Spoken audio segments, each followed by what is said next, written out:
When the kids are counting sheep, when the kids go to sleep, dreams and memories. When the kids go to sleep, when the kids go to sleep. Dude, I think we nailed it. Oh, I was a little loud. Did we nail it? That was good. I hit it. I think good. I hit it. I think we harmonized officially. You guys are so We're talented. doing it.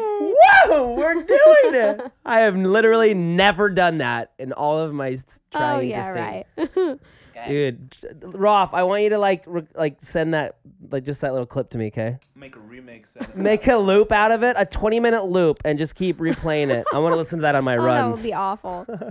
Okay, welcome to the Welcome back. show, everybody. When the kids go to sleep, that's right, the long acronym you're never going to remember. WTKGTS here in Maker Studios in Los Angeles, California. Where are you It's at, been bro? so long. I know. We've missed you guys. We haven't And we have a done- special guest today. Sarah Penna. I almost called you Sarah, the other word. I know. The other I word, almost like do it's a it bad too. word. Cuss word. Sometimes people ask me my last name and I pause. You Like, forget? You don't know like, your last name. Sarah Penna. You did that when we first got married, Yeah. right? It's hard. Yeah. Sarah's recently married to none other than superstar YouTuber Mystery Guitar Man, aka Joe Penna. Yes. And you took the Mr. Penna's last name. I did. I You're decided. so old-fashioned. I know. I I actually like someone like kind of You know, offended me. I- She was like, "I can't believe you would do that." Like, take No way. yeah. And I was like, "Well, I always thought it was weird growing up when my friends' parents had two different last names." right. So that's yeah, why I was like, that's weird. "We want to have kids. I don't want them to have like."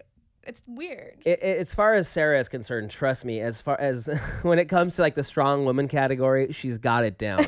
So trust She's me, got it. she tells Joe what to do. I guarantee it. I dress him in the morning. I literally wear the pants. Honey, you're not wearing that. I know. I think I do, but like at the end of the day, I do what makes Colette happy. You all because know, right? Then I'm Yes. happy. The trick is to make you guys think that you're doing it on your own, but I actually like place out his clothes. He thinks he dresses. All these mind games. Yeah. You know. Is that why he wears big frame shirts every day? Yeah, exactly. So okay, so how should we get into this? Sarah is our good friend. Like I said, she just got married. We went to their wedding. Where was that at? What was? We say now? Was that at the? Yeah, it was called the Skir Ball. Yeah. Because Weird name, but I keep saying, what's that other thing up there? Getty. The Getty Center. I think the other day, because it's right by there, it's right? the next exit. It's off the next freeway. big building on the mountain as you go through the valley. Next up. museum. Right. So I was telling somebody the other day, they're like, what's that huge building? I'm like, oh yeah, my friends got married there. And I'm like, was it there? I swear it was over there on that like, no. hill. It is over on the hill, but it's not. It's the Getty. Getty. It was- That was our original place we wanted to do it, but they don't do weddings, so. Well, it's like a science, what is it? It's like a science place, It's a museum. huge museum, yeah. Yeah. Like art museum. It was so pretty though. Your wedding was was gorgeous. amazing. Thank you. It was awesome. It was the was. best night of my life, as it should be. Yes, it was. Because you finally got to make love. Right. Anyways. Finally. That's right. So it was a great wedding. I was excited because I got to wear my skinny suit. I had to get a new suit for your wedding, which I'm Yeah. glad to announce I Which can't he's even wear had- that suit anymore. He's had another Really? one since then, Oh my which he's God. already. The suit too that I small wore at for. your wedding, I just wore it for your wedding. So That's you should. amazing. You guys want it? Yeah, I do. We'll frame You it. can like put it in your attic or something. Yeah. Feel We'll like put a it in our wedding mannequin. box, like Yeah. mementos. I was so pumped because it was like, oh, we got to go to Joe and Sarah's wedding. And I had my old suit. And it was like, at that point, I'd lost enough weight where it was definitely too big for me. So I was like, cool, I get to get a new suit.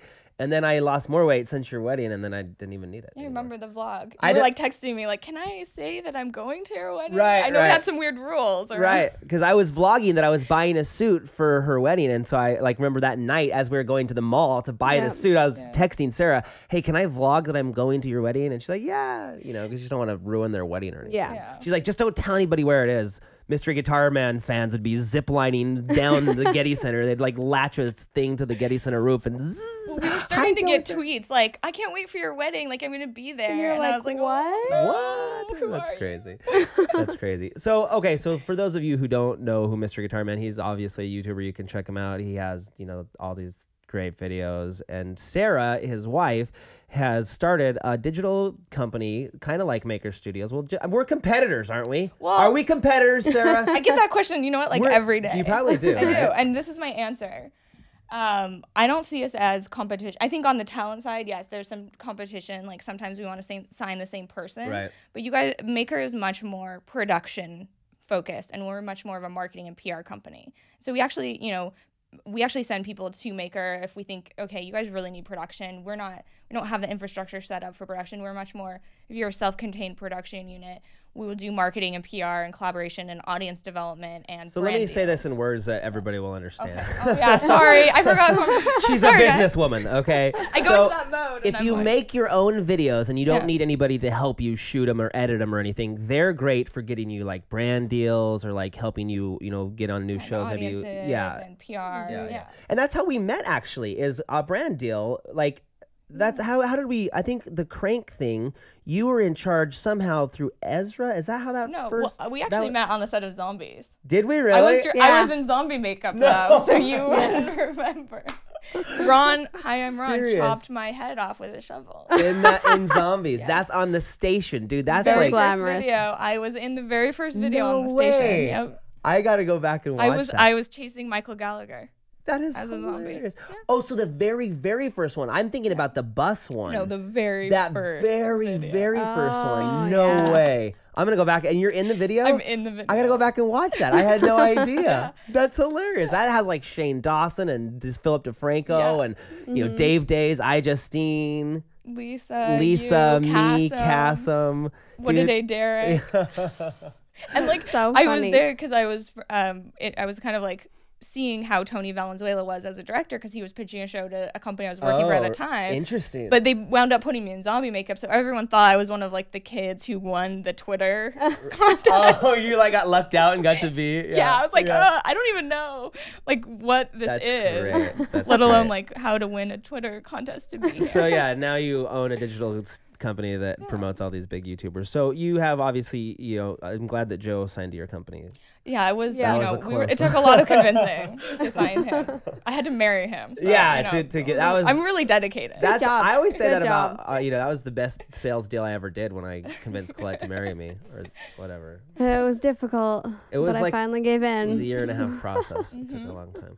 So yeah, like in a sense, I guess we are competitors because we have the same business type in the business kind of feel. It's like, oh, you have the same business, I have the same business. Obviously, we're competitors, but we work together. There's so many opportunities to, that's what I always hated, just in general, just with human nature, is this attitude of there's not enough success out there for everybody. So it means if you're doing well, that must reversely mean that I'm doing bad. Yeah. Where and that's that competitive spirit where it's like, well, they can't thrive and succeed without me doing negatively, so there's this, you need to have an attitude of abundance. There's plenty of, so when it's like we're like, oh, it's competitive, we're not competitors. No, I say our competition is TV, not Maker, because like we're competing with TV, we're competing with Jersey Shore for ad dollars and eyeballs. Right. And for me, like, especially because the YouTube space is still so new, that like we need to collaborate more than compete. And I think that's something cool that especially Big Frame and Maker have been able to maintain throughout the years has been I just got really loud, didn't I? No, just like throughout the years. Hearing you say throughout the years, I'm like, it seems like we just started doing this, but it's been a couple years. I know it's weird. I'm like, throughout the years. What do you? Oh yeah, it's been a couple years. Throughout the ages. Yeah. Throughout the decades, we have stood the test of time. Anyways, we've been able to like. I think Danny and I have a similar philosophy of like, no matter what's going on here, our talent needs to be able to maintain their friendships and not feel like those are strained because of who they're signed with. Like we never want that to be a situation or a scenario. So a lot of our talent collaborate together, and I love that. And I think you're so right in saying that we should, as YouTubers, as internet content creators, we need to stick together because this whole thing has changed. Like this whole YouTube thing. I mean, we go to these things like, Playlist Live, and we are on these panels and we talk about this, how it's changed and what the internet's doing. And it's crazy. It really is crazy. And it's evolved. Changing so fast. It's even not like, from when we started. Yeah, we didn't plan for any of this to happen. This is like happening as it happens. And we're just trying to like change and happen with it. Right. You know what I mean? Exactly. It's like, how do you... And I have this conversation with a lot of my talent, like how do you make a business and a livelihood and continue doing your art or whatever it is that you love to do and still keep that authentic feeling and still feel like you're doing it and it's not a job. I mean, obviously, Right. at a certain point, it is a job and you have to show up places and go to meetings and stuff. But how can we keep that like, you're doing this because it's fun and you can't not do it. Well, that's a tale as old as time. The artist has always had that problem where if you want to be an artist, you want to create something, there's not usually a lot of money in that, like it's just art. It's just like fun and free. Artist, right. So the starving artist, it's not a cliche for a reason. Because what do we say, kids? The secrets to life are hidden behind the word cliche. It's this thing I do. It's anyways. So You're like, okay. we finally found a way, like, for instance, Daystorm is a rapper. Like, he could be on stage with 50 Cent. He's a talented dude who's taken control of his destiny, his career, and, he's put his music on. He's created content and entertainment for people to consume from just a different area. Instead of TV, instead of the radio, instead of, you can get it on the internet. And it's just as good, and it's a viable form. Or better. Yeah. And it's more interactive, and it's Much more better. real, and it's more personal. Yeah. And I think that's one thing that we, as people who are like in this business and who have made this our business, have decided that this is what we're going to do for a living. This is our career. It's our job, I feel like, to kind of like teach people like there's a different way to consume, news, information, entertainment. You can sit down and have your, Chinese food at night and just turn on YouTube and watch some YouTube videos and have that like, because some people want just to be able to sit down and just watch, have that kind of like laid back experience. But also you can have that with YouTube and then, Pick what you get want. in there and communicate. Instead of watching whatever's on TV. Yeah, and I mean, I think someone like Daystorm is a great example. Like, we're releasing his first album on May 1st without a record label, and just we're gonna see how it does. And he's written 13 songs for it. I got the invitation, by the way, did? to the release party. the release party. Oh, I didn't get invited. You're not invited, so that's awkward. Okay. Yeah, you don't. Have I might be able to hook you up. Okay, I'll go Maybe with Sarah Sarah. could I get know you in. someone. I know Daystorm. It's so funny because I thought as soon as I got the email, I'm like, oh, I wonder what Mommy Tard will wear that night. I bet Did she'll you look- really? I did. I thought I'm going shopping. I do. Like when we go out, places, I get excited to like show you off because I'm like, you're so pretty. I'm like, You're wonder so what outfit cute. she's gonna be wearing because I didn't she'll be know on my that. arm. Oh, I totally golly. think that. Like when we go out to like events where a lot of people see, I'm like, everybody's gonna be so jealous of my Such wife. good fashion too. We were just already talking about you. Look at her. Sick. And, oh yeah, Do you check out like- these new do you like my shirts. shirt? I love them. I just got these from FedEx at 8 a.m. I hear this doorbell. I'm like, who the heck is Who at our is house? that? I'm like, I'm trying, and it was FedEx. But Volcom just sent us these shirts. They're really cool. Do you like them? I really like them. Thanks, Sarah. So what else is in your life? You're married to Mr. Guitar Man. You Well- started Big Frame. And, here's what I wanted to ask you about. So not only is she, getting all these YouTubers brand deals and starting companies and marrying superstar YouTubers, but she also created a concert series called Digitour. And there's some controversy wrapped around Digitour as of late. So let me just tell you like what happened when I found out about this. Okay, so we were where was I? Playlist. Yeah, I was in Florida. We were out to dinner with like Cassim and Ed Bassmaster and everybody. It was like after playlist. And I was on Twitter and Peter was just like, he just had quit Digitour or whatever. And I was like, what the heck? Like, why? And the first thing that came to my mind is like, oh crap, Sarah's probably so like pissed right now. Because in my mind, you were like, you created Digitour and you got all these YouTube artists together to go out on a tour. Is basically like, who was it all? Dave. I mean, the concept of Digitour was, tell us.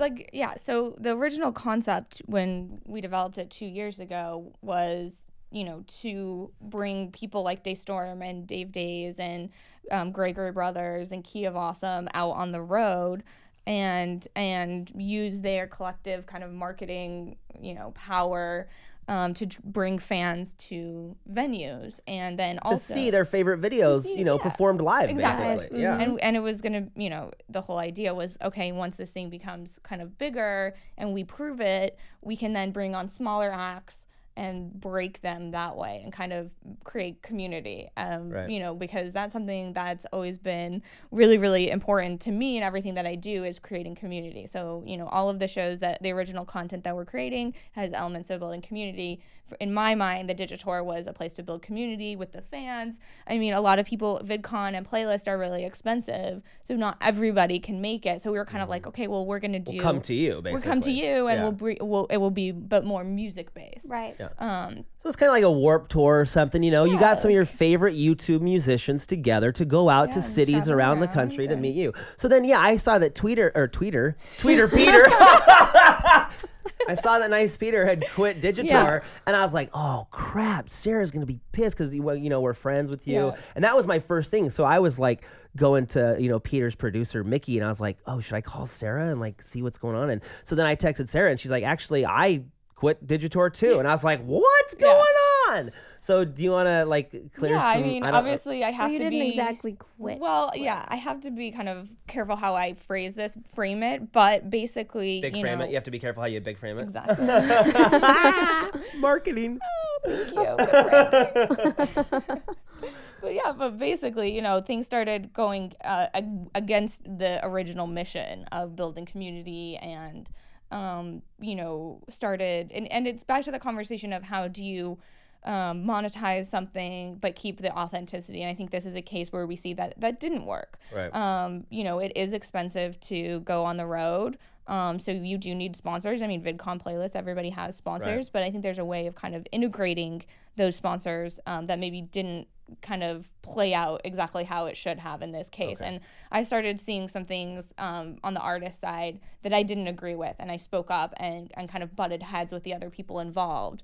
And it just became kind of very evident to me that I wasn't going to win this battle because I was very alone and very singled out. And I always thought in my head, like, well, but I'm the connection to the YouTube talent. Like, they can't really, like, do this without me, Right. And so I was like, okay, if you get, it was kind of deep into the stages of planning. Like, everything was already set, all the venues and buses and everything were like. That's a lot that goes into, busing, a It's a tour lot. around the country. Yeah. So this happens a lot in YouTube. There's brand deals. You guys know that we've done brand deals. We recently done with Weight Watchers with Charles Barkley. We did one with Fox with the Three Stooges. Yeah. And, that's another thing that, back through the ages, people have hated, brand deals because like, oh, you're selling out. Yeah. But enable for us to do these cooler projects and for our businesses to grow is sometimes these brand deals are a thing. And like putting on Digitor, it's a big thing. And eventually you need a sponsor or a brand. Yeah. And it happens a lot where you start working with the brand and it's like, okay, this isn't the relationship that we thought. And that's what it sounds like is that. Yeah, and there were a lot of different factors. It wasn't just the brand. I mean, I think the brands that were involved had certain expectations that weren't being met on the tour side, but those expectations were set up by the tour producer. So it was kind of like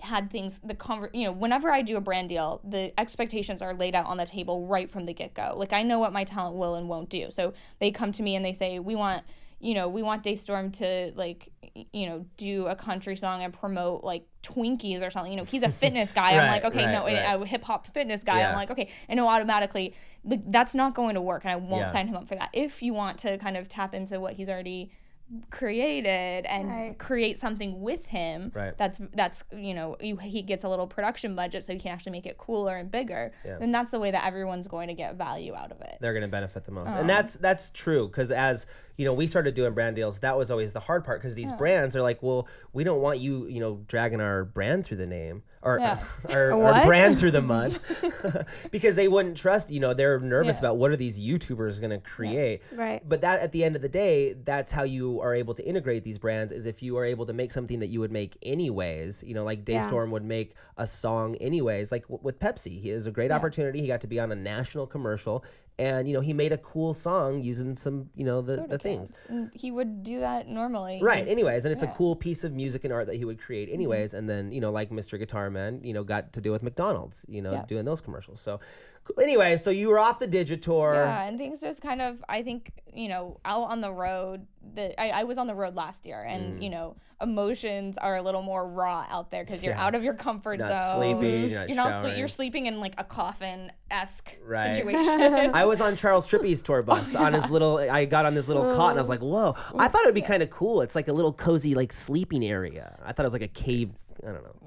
After a few nights, it's not as fun. You're like, no, not No, necessarily. it was weird though. Actually, like when I got off the tour, I couldn't sleep in my bed because I was like, oh, it's not like really uncomfortable. It's not like swaying back and forth, and it doesn't smell like diesel. Like, what is wrong? I can't sleep. So you do get used to it, but That's interesting. tensions do kind of tend to be a little more I don't know. On the road, yeah. Yeah, That's for sure. because it is. You're out of your comfort zone. You're working hard. You're performing. The performers, especially, you're giving all your energy to the audience. And when you come off, the last thing you want to deal with is kind of like drama. So I honestly don't know all the details because I wasn't there, but I do know that there's a video and Peter kind of speaks his mind about how he feels the tour is going and what he wants his audience to know about it. And that kind of Link. was, yeah. Link right there. They'll put a link. And that was kind of grounds for, kind of the breaking point. It's similar with me where I was kind of spoke up and said, hey, this could be done in a different way. Right. And I think everybody would wind up being a little happier about it. And it was just kind of a rigid way of thinking that we kind of hit up against a wall. So what's important to, I think, maybe state is that, one of your talent, Day Storm, is still on Digitor. Well, Digitor's over. It's over now. Yeah, Okay. April 4th was the last day, but he did do it because he is coming out with his album. He wanted to promote it to his fans, and he didn't want to disappoint his fans. I think that's a through line for a lot of people. When things sort of started going sideways, I was like, I'm going to support you guys, whatever you do. Obviously, I'm your manager first and foremost. And that was another thing, actually, like being their manager and being the tour producer. I was in a constant state of conflict because it was like I'm negotiating against myself at a certain point. Basically, yeah. So I was like, this isn't like I need to either. I mean, my initial proposal was like, can I be involved in a different perspective, because being the tour producer, especially how things are going, like I'm not doing anybody a good service because I want my artists to get the best deal, but I'm also you're trying to make money for the tour, right? Yeah, it's a complicated. So it was like it didn't make it was there was a fundamental flaw in my role in the tour. But anyways, and Daystorm, and all these guys are like, well, we don't want to disappoint the fans, so we're gonna. Well, that's good. Yeah, if you say you're gonna do something, it was good that they were there and they were on it. Yeah. So, what is next for you then? You got another tour you're gonna put together? Is this just producing? I don't think I would ever produce another tour, just given the kind of that fundamental flaw that I just talked about. But I think, some of my talent want to go on tour, and we have some really big pitches out there for them to do kind of one-off performances for some award shows. Big things to TBD. Cool, that's awesome. And then we're also, we're focused on BAMMO and Daystorm's record release, and we're actually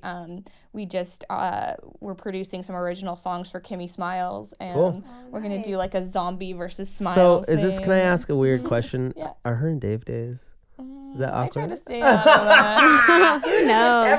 I gotta get the dirt. All the ladies, because Dave Day's a handsome young man. He's very handsome. I think he's on the market, ladies. Is he? Oh, he's on Disney. It's so funny. He is? He's on Disney, right? Dave Day. Are you telling us to I've seen rap? him. Hey, it's What a Day. He's shaking his head at me. It's What a Dizzle. He knows the gossip better than I. I try to say. They tell me, and I'm like, I don't want to. We do not want to get What a Day Derek in here. I quit. Derek quit Digitor too. Oh yeah. Dude, have you been wearing that Maker freaking tank top for 3 weeks in a row? I think it's been 3 months. The last 6 Twit pics I've seen, you've been wearing that thing, dude. Are you getting paid? Hey, now, that's the one way to get his shirt off. I know. There's are you about trying to get 400 him other to take ways his shirt to off get again? Come in here, Derek. We should come in here, Derek. So I was gonna say something before Derek took his shirt off, and then I lost all train of thought. I was like, got what? a little distracted. We need to go mountain biking, Derek. We'll talk about this later. First time we're doing I a met- podcast. What are you doing? Shay's Do you want a to hear little the first time I met Derek, ADD except for today. the zombies? Outside of zombies. Was it on zombies? No, it was on zombies, but it was also a Halloween party. At Phil's house. And he Oh, went yeah. swimming in the ocean. That's all I'll say. Where did you go? I went too on that night, I think. Actually, that's the night I met Joe. I may have not But been wearing again, my pants. face was covered in paint. You met Joe at Phil's Halloween party? Yeah. No way. Did? Oh, there's just so many this is great such a good stories. story. Dude, Phil had some great parties on top of that house, didn't he? Yeah. Philip DeFranco, good buddy. So fun. So are we glaring too at me long? now. Are you giving us a wrap on the interview? I should talk to Sarah more. What? We need a camera out there. Yeah. I'm We sorry, do. guys. We need the peanut gallery. Yeah, we need a camera out there for sure. All right. Well, you just are working on so many cool, big projects. Yeah, we have fun. That's the most important for me, Yeah. because it's like, owning your own business, and I consider all of my talent, like they all, own their own. You guys all own your own businesses in a sense, right. like you're all entrepreneurs. Yep. You know, it's not easy. It's really not easy. a lot of work. It's a lot of work. You have to make big decisions. I mean, I have a team now of 10 people, but when it was just me, and I had to make these kind of gigantic decisions and kind of, you know, there isn't a path that has been, you know, no one's walked down this path before, so that's what I always say really that too. It's like there's no business plan for this. No. Nobody has ever done this as a business before. So we're literally discovering it as we do it. That's what's so exciting is that you know we're it's exciting and breaking nerve-wracking. it's exciting, nerve-wracking, but it's also like, you know, I think that we all can be kind of hard on ourselves. Like I know I can be like, oh, why'd you, but I'm like, okay, well, nobody has ever had to make that decision before. Right, exactly. And like maybe I would do it. Maybe I'll do it differently next time. But I was gonna at least say, I know, like, okay, there's now somewhat of a little bit of a path. Think of how much you learned from Digitor. Right. You know, Yeah. all the stuff And you'll that be you've gained. you'll be an expert in your area. I sure. I definitely know how not to do something. Okay, so I'm gonna Which ask is you a almost question. more valuable. Right, yeah, not to do the wrong thing. So let me ask you this question. This question has been asked a lot. Do you think it's possible for the regular YouTuber to make it without a digital, you know, without joining a studio?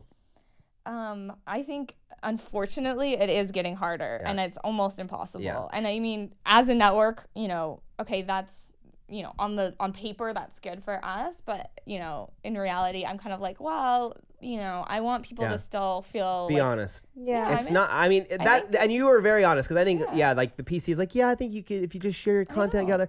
I don't think you can. No. Honestly, like I saw Michael Buckley had a like string of tweets the other night where he was like, you know, it's lonely out there. Yeah. To be able to do this all by yourself is hard. It's hard. And to keep You know, going and keep And going. to keep doing it, oh my gosh, to keep like motivating yourself, to keep getting up and doing it. So it's sad to say, but I feel like the days of, you know, being a single YouTuber without a network are over. Like you have to, you just can't compete is the problem. Like you don't have enough time in the day to get enough done to be able to be relevant and to be able to do enough projects. Like, Absolutely. you know, we're doing so many things right now, and goodness. it still feels hard to stay relevant. it does. You know, No, it's really hard. And I think also the thing about networks too is that because YouTube is changing so much, the actual platform, we, you know, keeping up with that is impossible along with your video. So like for us, we're constantly in communication with our talent. Like this algorithm shift has changed. This is how it's going to affect your videos. This is how you need to prepare in your life. And if you're just out there in the middle of nowhere and suddenly your views don't drop know or your that. views You have go no up, idea you're like, why. wait, what? Yeah. What? How do I like do that again or don't do that again? you don't have a It's- social media expert who is like, you know, studying the analytics and like all the little things that do make a difference. Surprisingly, like when YouTube changes, you have to,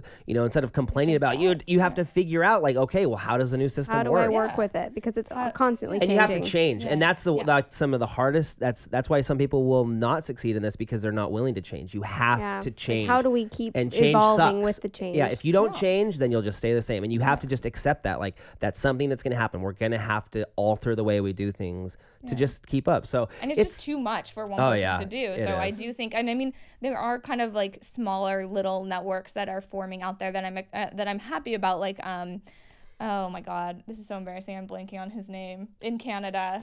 Corey Vidal. Corey Vidal, yeah. Corey, You know has that his- Canada YouTuber. I'm glad that you knew.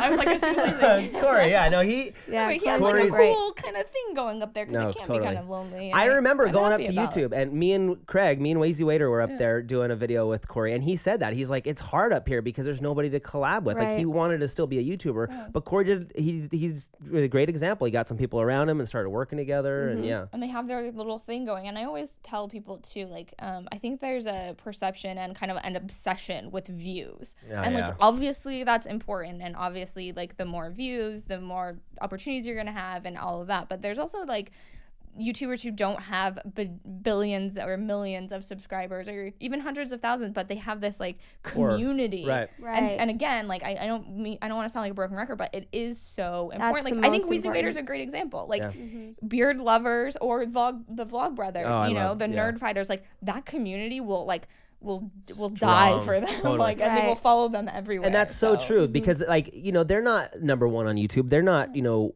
and I don't know if they are worried about this or whatever, but it's like at the end of the day, you have to realize you have this core audience of people who's willing to watch this content, these things, these, you know, stories that we're creating, you know, these music videos or these funny jokes or whatever it is that we're trying to create to give to these people. There's a certain amount of people out there who are willing to watch it and consume it, enjoy it. And that's, I think, as a YouTuber, as somebody who's doing this full time. You just got to realize that and just like make stuff you like for those people. Cause it is at the end of the day, it's like I said, it's all the cliches. Make it because you like it. And if you like it, I was just on this Google Plus chat hangout where this guy was talking about this access of do what you're good at and what you love. And then it's just going to be like, nobody can stop you. You know, I mean, if you find that access of like, what do you really love and what are you good at? And if you can find a way to like make a living at it, you know, then you're unstoppable. Yeah. And it's not, I mean, that's not to say that it's easy, but it's hard.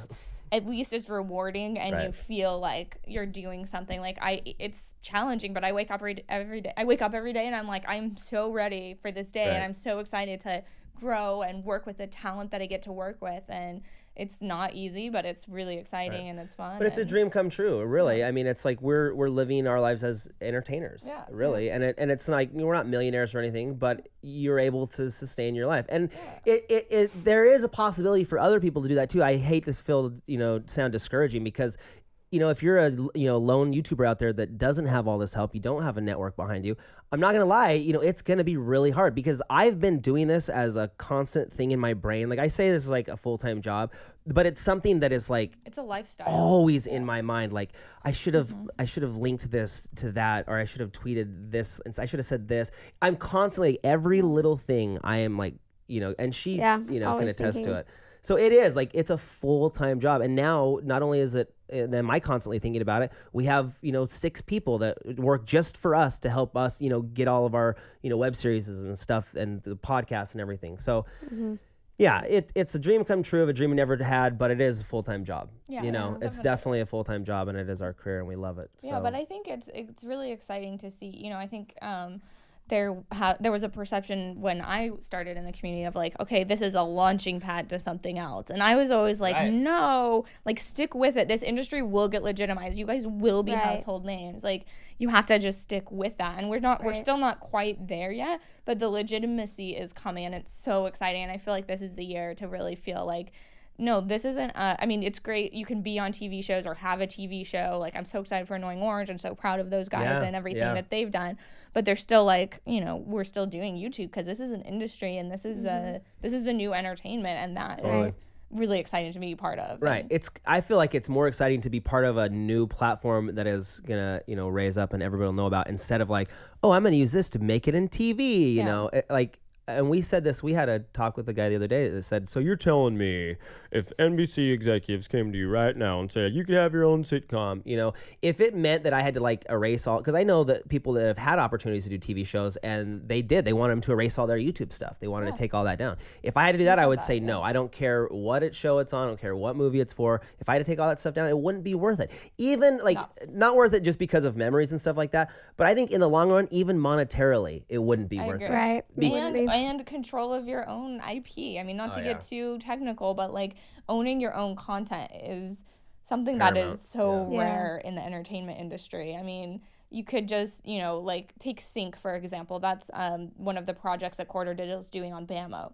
They could have sold that to a studio. Probably it's that quality. They would have gone through this process. By the end of it, they wouldn't own it. Right. They wouldn't be involved in it, and it wouldn't be the project that they set out to do. But we gave them a budget, and we said, go make this. And they made it, and it is amazing, and it's killer. Cool. And they co-own the copyright with us, and it's much more empowering for them, and they feel much more connected to it. And I just think that kind of a model in particular is, we're going to start seeing that, especially, and, Freddie with VGHS, and you guys with the podcast, like there's more things you can do in this space. Totally. And it's going to make the content better too, because people will make projects that they want to make. And you're right, in the little deal that we've had with, Hollywood and these brand deals and this back and forth, you lose control because it's like, well, we think this should go in there. It's like, no, this is... The reason that these people are watching this video is because they like my sense of humor and they like the way that I put things across. So then they try to change those.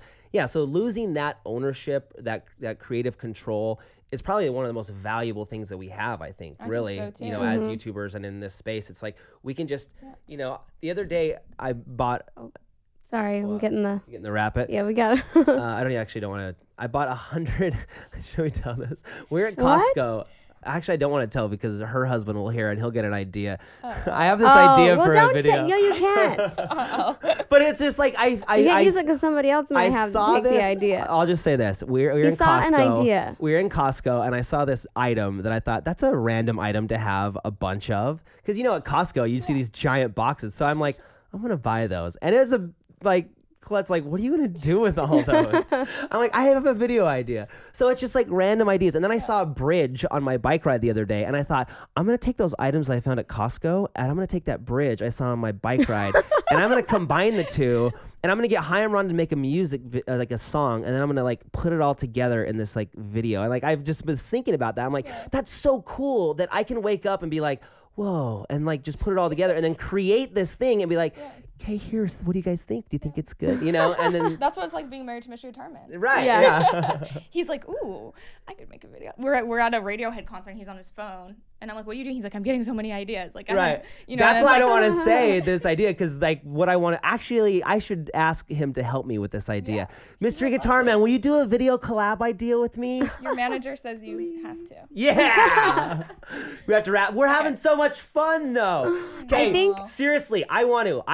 Okay, I'll tell you then what it is now that we're gonna Well, work don't together. tell him right there. Now that we're wrapped. Can I We're tell wrapped. them? We'll have to cut. We're not wrapped yet. We're not wrapped till we say I'm You wrapped. can take this moment to speak into Mommy Tart's microphone. Oh right, we didn't get to do that. Oh, wait. No, Oh, get away. It's mine. Oh, I just dropped the headphones. Mama Todd microphone talking time. It's a mama phone talking time. I just do this thing. I talk to the microphone. Thanks, Rob, for reminding me. He's like, wait, you have to get that segment in. We can't right. rap until that segment is put in. That has to happen. Thank you for joining the Thank you guys podcast. for Well, I've having me. loved having I you was- here. It was awesome. I We think you were should just hang like out more. the most amazing woman ever. Thank you so much. Check her out. We'll So put cool. links below, her Twitter, all of her crap. You can go check it all out. Just all that stuff. I she tweet a lot of does. pictures of my miniature dog. She has a little wiener dog who climbs on roofs. We have Yeah. to tell that story another Oh, time. God. All right, crazy. thanks again for Thank Sarah you Penna so joining much, us so today much. on the When the Kids Go to Sleep podcast in Maker Studios in Los From Los Angeles, Angeles, California. California. Thanks, everybody. We'll see you on the next one. Bye. When the kids go to sleep.